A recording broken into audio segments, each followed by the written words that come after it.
Let me thank all of you for being today. This is the fifth, I believe, is that right, Adam, hearing?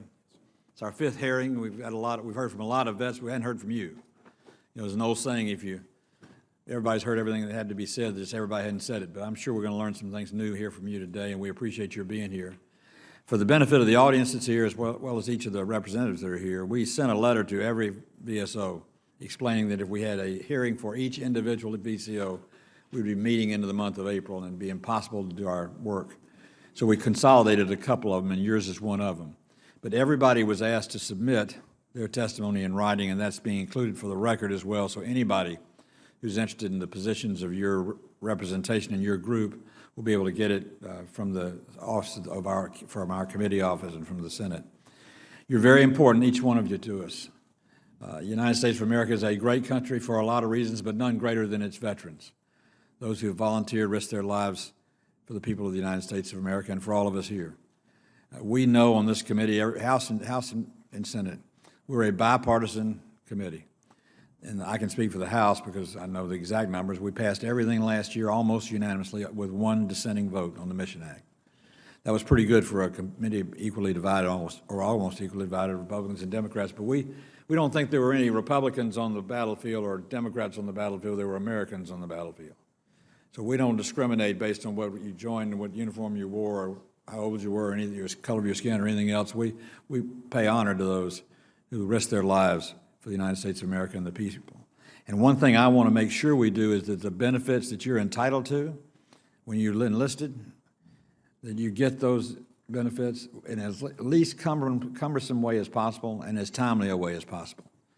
And we all know that the Mission Act, which we passed this past year, was primarily focused on getting our problems with the choice in the VA out, getting choice meaningful for private or VA providers, and making it work in a seamless fashion for each of you.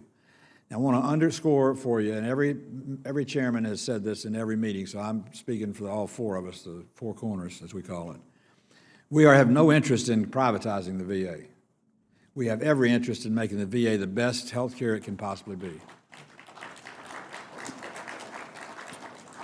He always comes in when the clapping starts. He's a show. Those people from Tennessee, I tell you. But anyway, we've all stated that when it's been our turn to testify in every one of these hearings. But we also know that there's no way you can have good quality health care available to every single veteran without using the empowerment of the private sector. And that's what choice does. If you can't get to a caregiver, or if there's a specialty you can't get to reasonably accessible, you pick one that is. And we're getting those access standards being done now. In fact, the access standards to private care was just released by the VA a couple of days ago for talking points, which we'll be testifying on shortly. And they are aimed at making it easier, faster, and more efficient for you to do that. And we're aimed at seeing to it the providers do the same. And Tri-West is going to be doing our placement on that too as well. And we've told them in no uncertain terms that speed and efficiency and good care are the absolute requirements of everything. We want to measure the VA's health care based on quantity and quality, not just quantity, but quantity and quality. We want to make sure you're getting the best care, make sure it's readily available so you don't have to wait on it. You've all risked your life for us or put your life on the line for us. It's nothing we do but see to it you get all the benefits that are there to do so. So I'm pleased to welcome all of you here today to Washington. I appreciate you coming and sharing your time.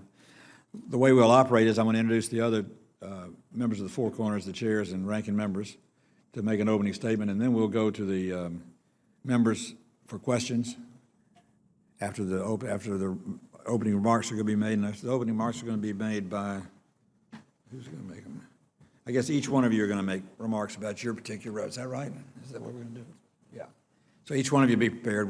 Those remarks will be limited to maximum of 5 minutes. Now I can tell you, the Veterans from Foreign Wars, I didn't pull the rug on him. I told him he had 5 minutes, he took 12. But he was a little guy that looked mean. So I didn't have a mad veteran, but there are too many of y'all to do that. So y'all are going to have to adhere to our 5-minute rule, or I'm going to have to wrap the gavel, not because I want to be rude, but because we got a lot to do and we want everybody to get their fair time. So with that said, let me go to the ranking member of the Veterans Affairs Committee in the United States House, the gentleman from Tennessee, Dr. Rowe.